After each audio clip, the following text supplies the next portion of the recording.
Hi, I'm Natalie Nodowitz, and welcome to part 3 of Family is the Smallest Form of Politics. Today, we'll be getting into the topic of revolutions. It's not uncommon that children at different stages go against the grain, question authority, and test boundaries. Whether it be a toddler's no to every question, bedtime negotiations, or bath refusals, parents are pretty good at patiently enduring their children's constant defiance. However, one phase in particular seems to rock their world time after time. Has it come to mind yet? Yep, I'm talking about the rebellious teen phase. This is the time a few years after puberty when your sweet little angel has somehow morphed into a radical revolutionary, equipped with a Molotov cocktail of hormones, peer pressure, and modern-day wits you're too outdated to keep up with. The first time you meet this new rebel, you'll probably think, what happened to my kid? However, you can find comfort in the fact that this is just as common as it is perplexing. Psychologist Tony White said, quote, "The research says about 75% of teenagers will be rebellious to some degree, and that is a good thing because it means the teenager is standing up to authority, and in psychological terms, they're developing their own identity," end quote. So here you have these little constituents who for years accepted the naive and inaccurate perceived world in which they existed in, mainly because that's what their cognitive ability allowed for at the time. They've also understood a simple version of themselves. As far as they're concerned, their identity consists of being someone's kid and going to school. But as they get older and more aware, the world around them and their self-perception becomes increasingly confusing and conflicting, making them disillusioned. I'm sure you yourself can think back to times when your idea of the world became increasingly challenged. You became more conscious and perceptive enough to notice discrepancies in your reality, like the fact that not every cop is good all the time and can in fact get arrested and go to prison, or like the fact that adults aren't always responsible.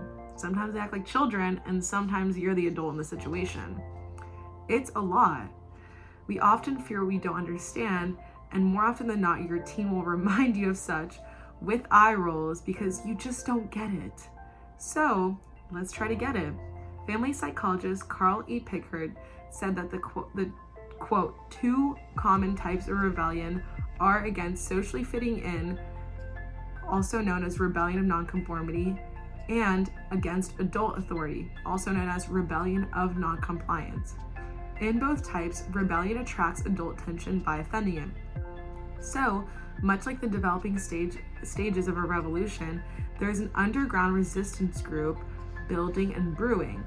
A young, impressionable individual may internally struggle with self-esteem issues, body dysmorphia, a wavering identity, and the need to fit in, all while somehow always managing to get grounded for some reason or the other.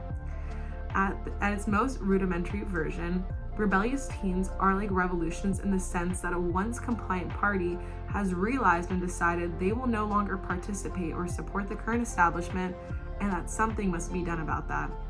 After the party has decided what they want and what they'll no longer accept, a message is developed, much like a battle cry. Whereas previous revolutionaries would declare liberty or death or don't tread on me, you may find your teen increasingly using rhetoric like, I'm not a kid anymore, you're not the boss of me, or no one in this family cares about me anymore. While the reasons why people revolt may vary, the tactics remain similar. Your teen has these big feelings and needs they likely can't process properly, but need to express nevertheless.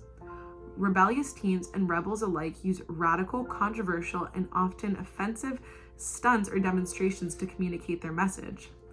Although this method is effective in capturing the attention of your audience and striking up conversations surrounding it, it's often ineffective in getting the actual message across. This phenomenon is extremely common in social political turmoil and similarly when teens act out. Those on the receiving end of the demonstration are more moved by their own feelings of discomfort and offense, so they just respond to that, rather than addressing the source of the demonstration. Think about it.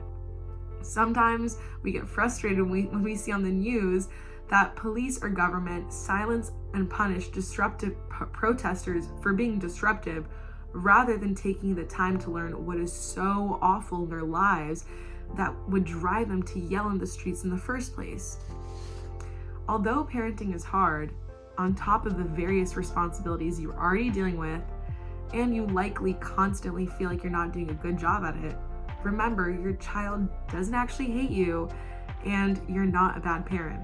The reality of it is they probably kind of hate themselves and are starting to hate the world around them and have no idea what to do about it.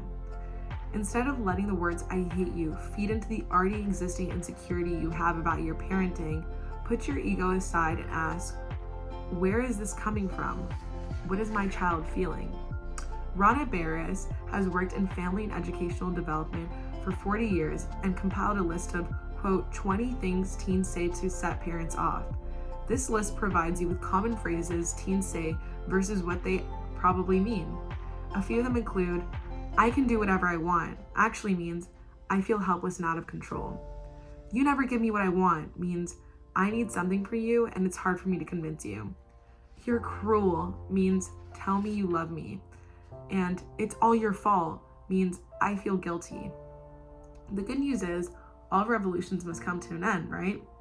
The question is, what does that end look like? Hopefully not a coup, a government overthrow, and more so, hopefully not beheadings like in the French Revolution. It's more likely that your at-home revolution will blow over as you learn more about your child and seek outside help. With the help of your guidance, they'll slowly mature and learn to process their feelings and eventually move out and move on with their lives. But that's not to say there won't be some hiccups or power struggles along the way. I mean, hey, revolutions are messy. Sometimes buildings get blown up and there's a couple arrests. Nonetheless, the initially rough shift in power can eventually be smoothed over through strategic negotiations and compromise, just like all else in politics. So, much like revolutionary protesters, your teens aren't crazy anarchists wanting to wreak havoc and destroy everything around them. They're vulnerable kids suffering in silence and yearning to be heard. That's all for today. Thank you for your time and stay tuned for part 4 of Family is the Smallest Form in Politics. Thank you for watching.